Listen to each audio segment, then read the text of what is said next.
आकर और उन्हें यही लग रहा होता है कि किरण बिल्कुल सच कह रही है। ऐसे में सानिया को कुछ भी समझ में नहीं आ रहा होता कि वो करे तो क्या करे, क्योंकि आमना बेगम तो उसे घर से जाने का भी कह चुकी होती है।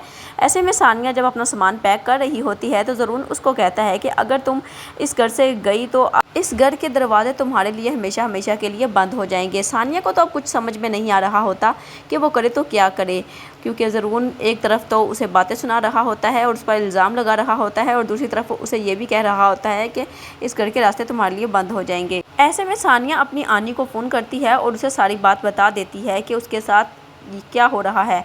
तो अब उसकी आनी उसको समझाते हुए कहेगी कि किरण तो यही चाहती है कि तुम्हारे और ज़रून के रास्ते अलग कर दे, इसलिए ही वो ये सब कुछ कर रही है। तो तुम्हें हिम्मत से काम लेना होगा। और तो क्या तुम चाहती हो कि किरण अपने मकसद में कामयाब हो जाए?